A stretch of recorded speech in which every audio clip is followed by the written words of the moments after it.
the word of God.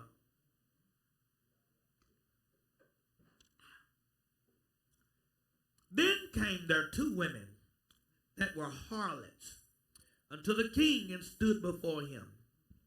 And the one woman said, "O my Lord, I and this woman dwell in one house, and I was delivered of a child with her in the house. And it came to pass the third day after that I was delivered, that this woman was delivered also, and we were together. There was no stranger with us in the house, save we two in the house. And this woman's child died in the night, because she overlaid it. And she arose at midnight and took my son from beside me, while thine handmaid slept, and laid it in her bosom, and laid her dead child in my bosom. And when I rose in the morning to give my child suck, behold, it was dead. But when I had considered it in the morning, behold, it was not my son which I did bear. And the other woman said, Nay, but the living is my son, and the dead is thy son. And this said, No, but the dead is thy son, and the living is my son. Thus they spake before the king. Then said the king, the one said, This is my son that liveth, and thy son is dead. And the other said, Nay, but thy son is the dead, and my son is the living. And the king said, Bring me a sword.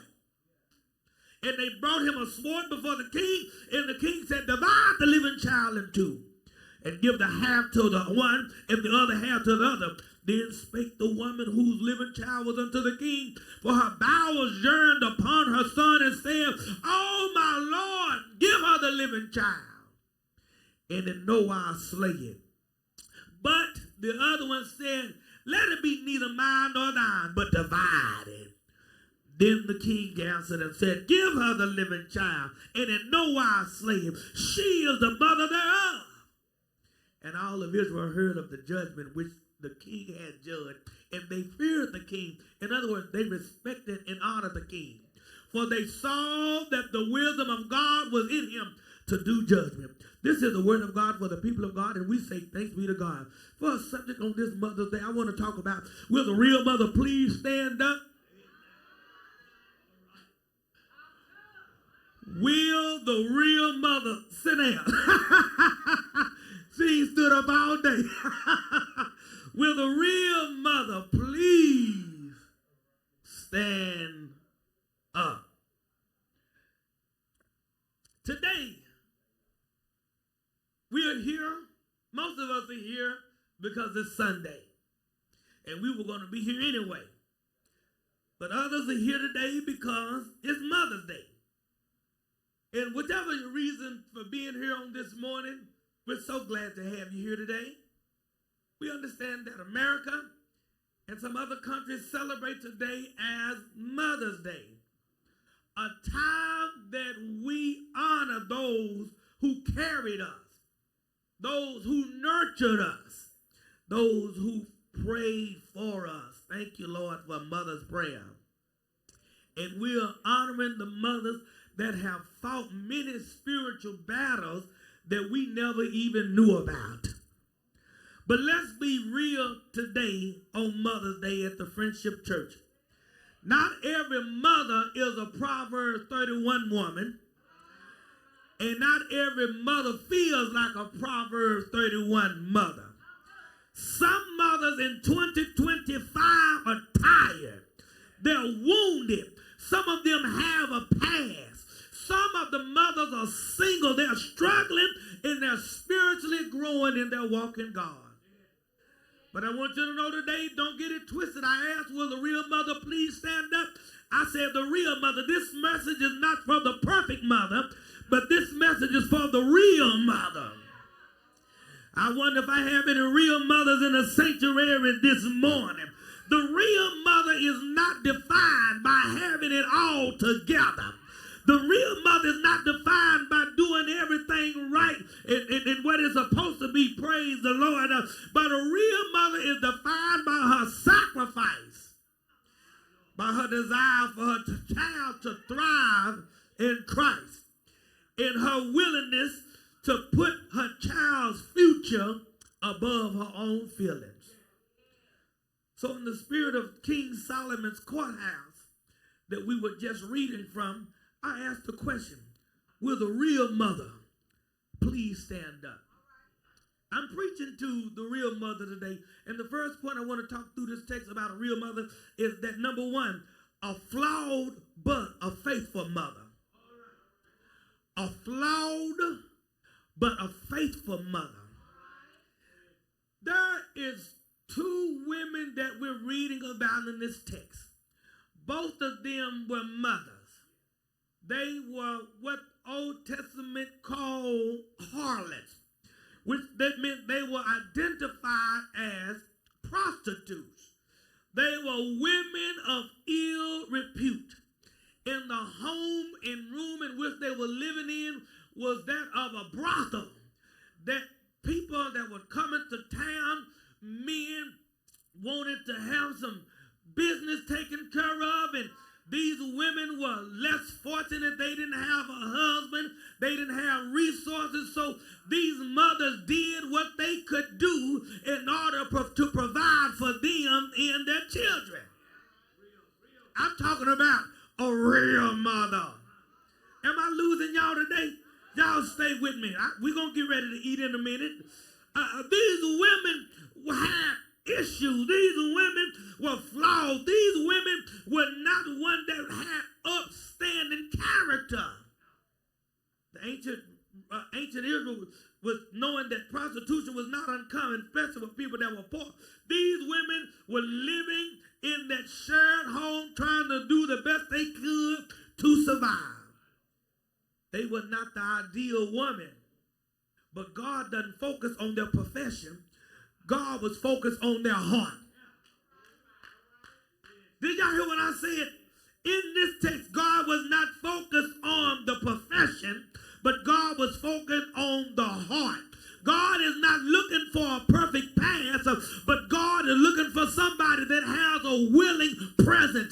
What are you saying, Markus T, Sallie? I may not have done everything right last year and in the last season of my life, but if God sees that I'm doing the best I can right now, God will bless me because of my present willingness to do what he desires me to do. And I wish I had somebody here that could have testified to the old songwriter of James Cleveland when he said, please be patient with me because God is not through with me yet. These women were prostitutes. They did not even have a husband at home, but she had real love for their children. Well, this one especially did. Can I tell you the reality of it is?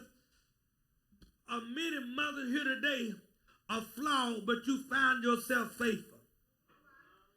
Don't always do everything right before your children or for your children, but you have a desire to do the best you can. And I'm so grateful that we serve a God that'll meet you right where you are. Does there anybody know that you have a God that'll meet you right where you are? Where you at, he'll meet you. And the thing about it is, where God meets you at, he won't leave you right there. God is going to have an impact on your life that will elevate every part of your life. Is there anybody that ever had a meeting with the Lord? I said, did anybody ever had a meeting with the Lord? Y'all help me, friendship. Is it too cold in here? What's going on? Is there anybody ever had a meeting with the Lord? My God. Listen. Real mothers may have a broken past, but God can see the hope in their hearts for their child's life. And God will bless that mother in order to see the fruits of her labor to go forth as it relates to the child that God has given her. God is not like man. God will see past your mistakes, and God will honor your heart. You may not be perfect, but your love and your prayers are still powerful. I wish I was talking to a flawed but a faithful mother in the house today that says, I made mistakes. I haven't done everything right, but God knows I've been praying every day to get better at this thing called life. These women had babies around the same time. The children were about, as the scriptures say, 3 days apart. So it was hard for somebody with the natural eye to be able to identify who the mothers of the child was, because they were both so small and infant. And so throughout the sleep of the night, there was the one mother who was sleeping so good, just like it happens today, she accidentally rolled over on her son. And the baby died. When this woman realized that her baby was dead, there was no honor of her baby that she had. It was all about herself. It wasn't about, I'm mourning and missing my baby. In other words, she just wanted a baby. I'm talking about the conflict of the crib. There's a conflict going on in the crib.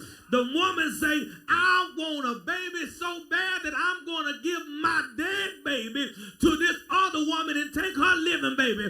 And I need a real mother here today that say, I may have a child that's messed up. Or I may have a child that ain't got it together. I may have a child that might embarrass me sometime. But at the end of the day, I'm not trading my child for nobody.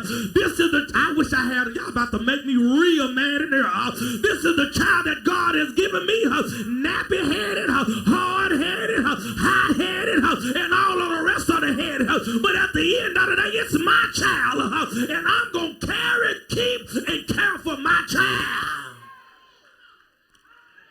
Hello, somebody. I'm not, Mouton, God bless you. God bless you. I just recognize you. I'm not going to throw my baby away because my baby has some deficiency. God bless a woman that don't do right by their child because of the insufficiency of their child. Will the real mother please stand up?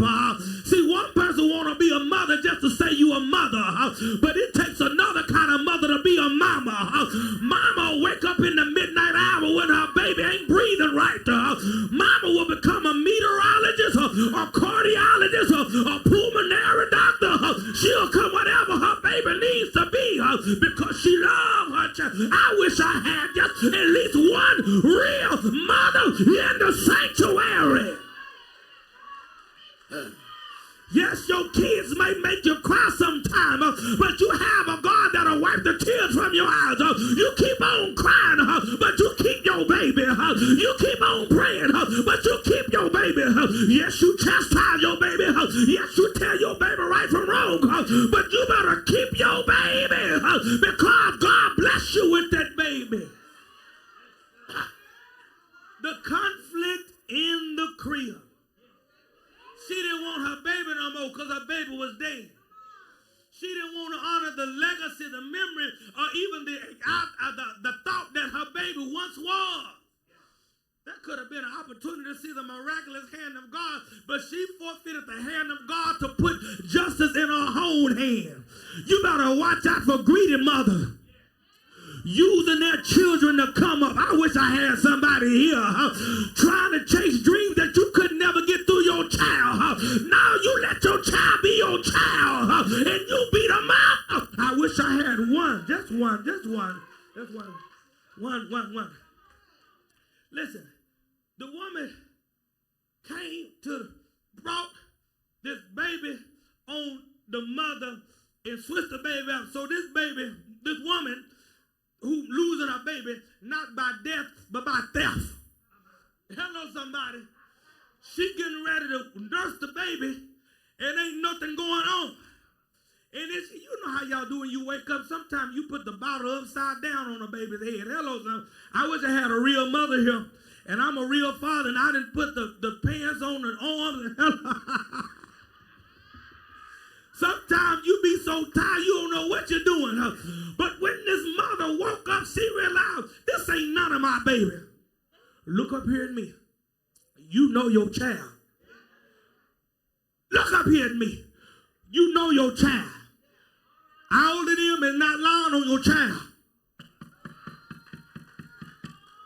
I said, all of them ain't lying on your child. A real mother knows their child. They may upset you with what they do, but you have a way of identifying what belongs to you. You have a way of identifying the things that are tormenting and wrestling and consuming the mind of your child.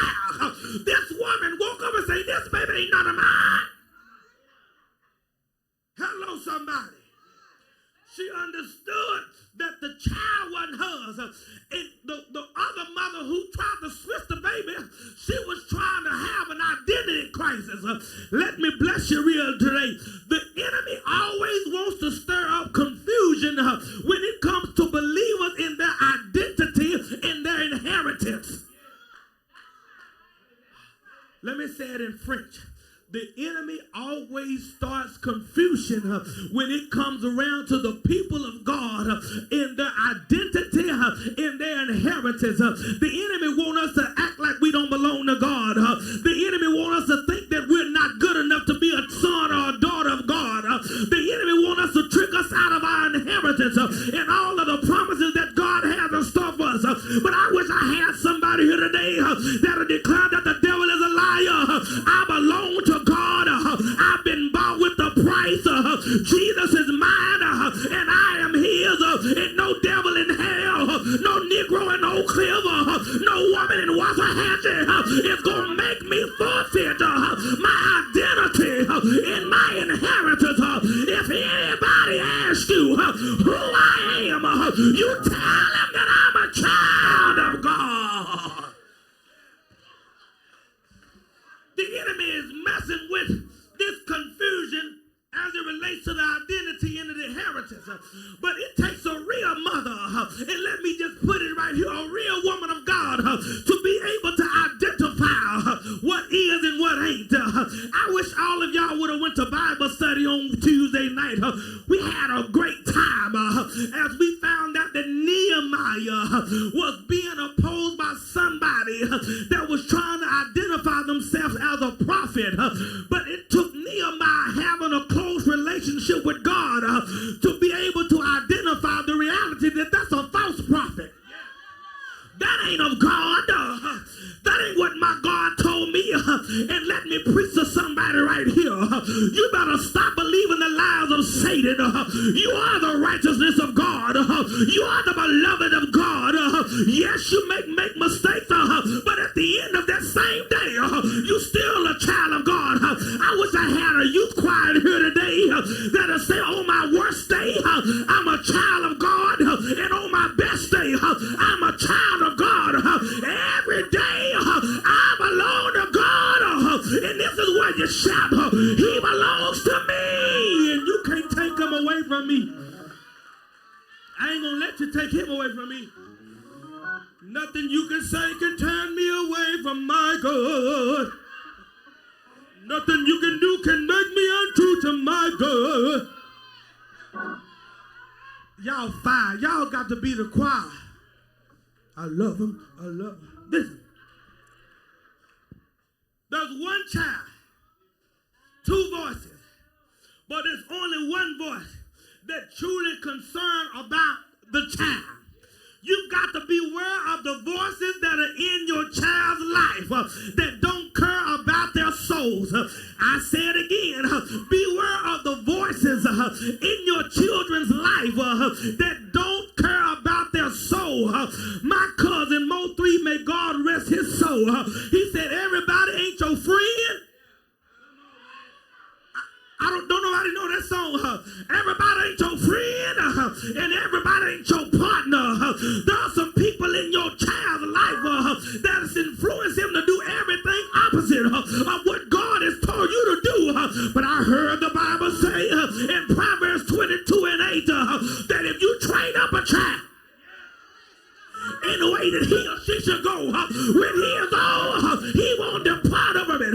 You're not being overprotective, but you've got to guard your children from all of those negative influences. I don't care if it's your mama, I don't care if it's your auntie, I don't care if it's your sister, your brother, because jealousy is the biggest in the family. And you hating on me because my life didn't plan out like yours. That ain't my fault that I'm favored.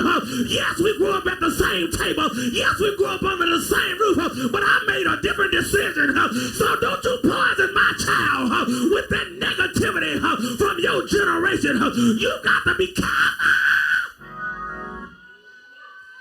of the voices that are speaking in your children's life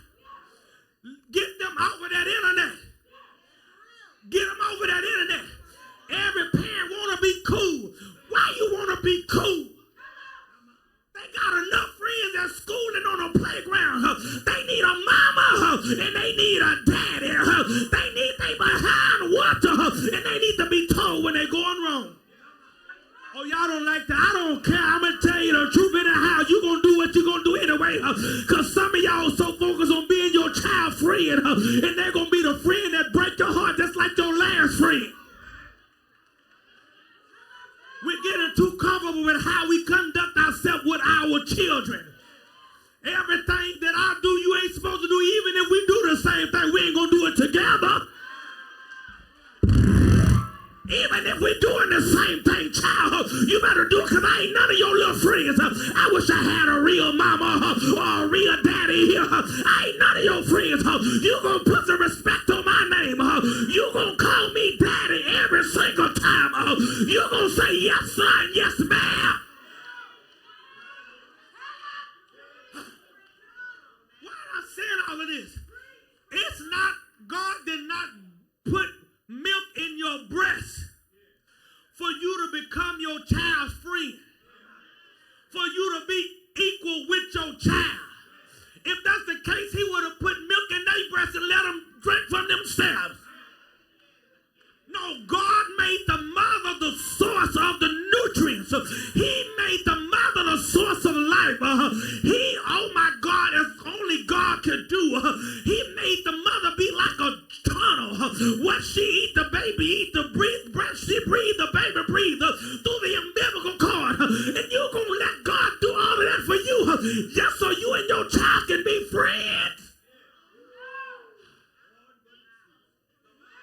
Listen.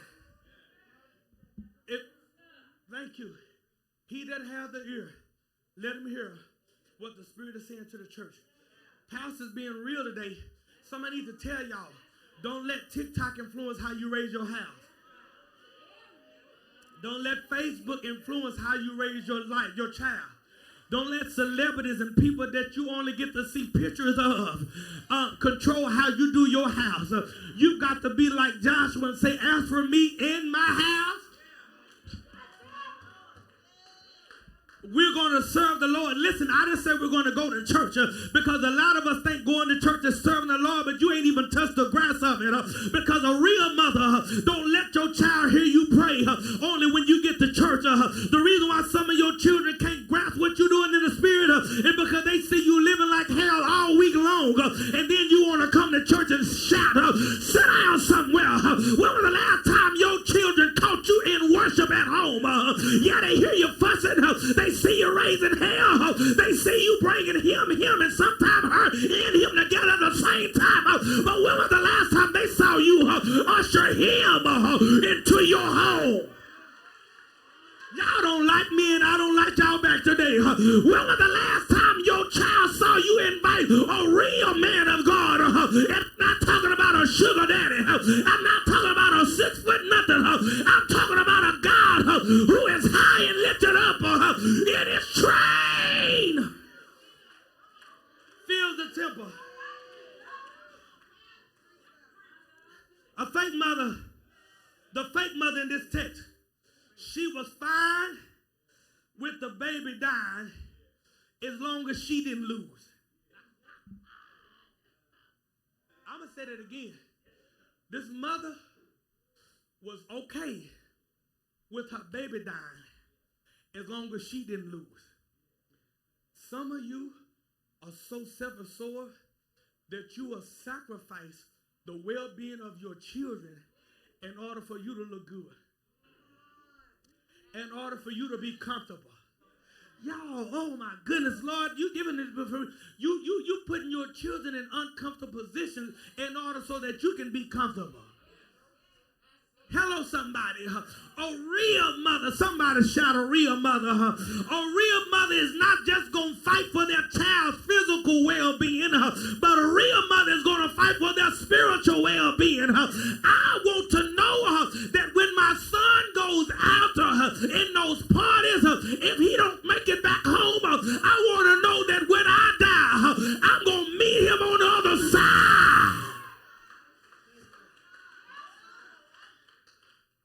You're talking about the bird and the bees with your children. That is a conversation to have. That is a great conversation to have with your parents. Don't let the world teach your child about sex.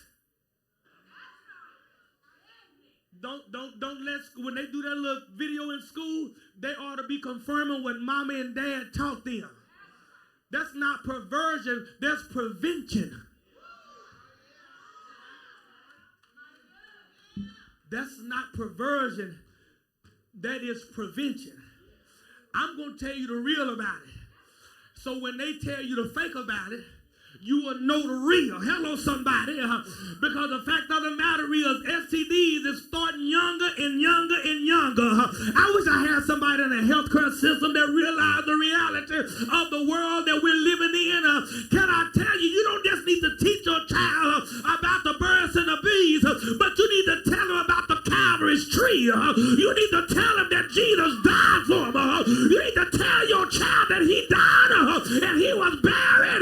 But early Sunday morning, he got up for you, child. There comes a time in your motherhood where a real mother has to speak up. She has to stand up. She's got to step up and protect what God gave her. Listen, so when she switched the baby, and the real woman realized that this ain't none of my baby, she went to the king. I was trying to figure out, how did she have access to the king? I was like, I know King Solomon, and the king that we're talking to is Solomon, okay? The king that we're referring to in this text is Solomon, the same one that we talked about in Sunday school today. This king, he is a wise king. So I'm like, what are these prostitutes doing over here by Solomon? I ain't never read that. I had to go deeper and say, did he have some fun or what? No. He was a wise leader. And he was a leader that made himself accessible to the people in which he led. That was the reason why these two women were able to have access. He was a righteous judge. He was one that was going to vindicate the righteous. And so that is the reason why these two harlots have access to the king. So they go to the king. They say, King, we in Judge Judy with King Solomon.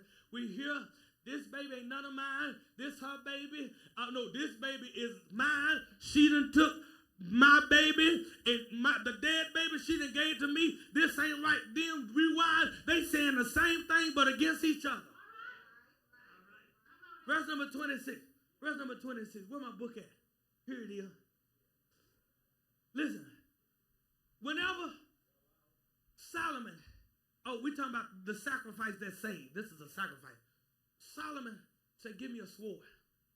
I'm going to slice and dice this baby. This is wisdom. I'm going to cut this baby in half. And both of y'all going to have half a baby. And that's how we're going to sell it. The real mother. I said the real mother. The real mama. She was going to sacrifice her rights as a mother. Oh, Lord. So that the baby could live. Look up here at me. I'm going to bless somebody. And you may not be in the room, but you may be on the side room. Some of you all are beating yourself up because of decisions that you made about your child. Giving it up to adoption. Or the other A word. And God knows that you know that you weren't ready to take care of that baby. You were not focused on what was best for you. You were focused on what's best for that child. And when you gave that child away in adoption, you didn't turn your back on that child. You did what this mother did.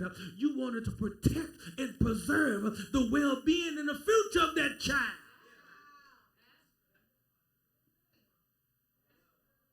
This woman could not stand to see her child cut in two just to say that she had a child. She wasn't willing to sacrifice the life of her child physically just to say, I've got to have a child. Her love for her child was greater than her love for herself. The real mother cried and said, no, just give her the baby. Don't kill him. Don't you cut him in half. Just let her have all the baby. She was willing to let go so that her child could live on. Listen, Sometimes, mother, now I'm talking, come back over here now. Sometimes, mother, you have to surrender control to ensure that God's purpose is fulfilled in your child's life. Yes, I know that letting go is hard, but when their future is protected, it makes it worth the while. What are you saying, Markus T. Sallie? Sometimes I've got to give up and let God take control. And when the proper time comes, God is going to let that thing come around in full circle. You mama, but your children come to a point to where they have to learn for themselves. Lastly, we find the verdict in victory. When King Solomon heard the real mother stand up and say, give the baby to her, he said, okay, put the sword up. I know who the mother is. This woman is a mother. Her love proved her identity. Her sacrifice in that moment had given that child a future. And not only did God do it for them, but all of Israel was standing in awe of the wisdom that Solomon had and the discernment that he had to make that decision. The world may question your method, but God always sees your heart. God, the world, did y'all hear that? The world may question your method, but God always sees your heart. As it relates to your child, the real mother may not always be the loudest, but she's the one that loves her child enough to let go and let God. I'm done. So today I stand to salute not the perfect mothers, but I stand to celebrate the real mothers. The mothers who prayed even when they were in pain themselves. The mothers who sacrificed silently.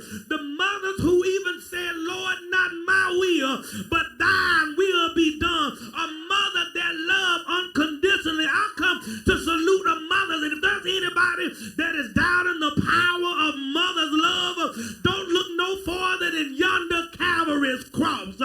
Because at the foot of the cross stood Mary, the mother of Jesus, watching her son be crucified for the sins of the world. But she did not stop it because she could not fix it.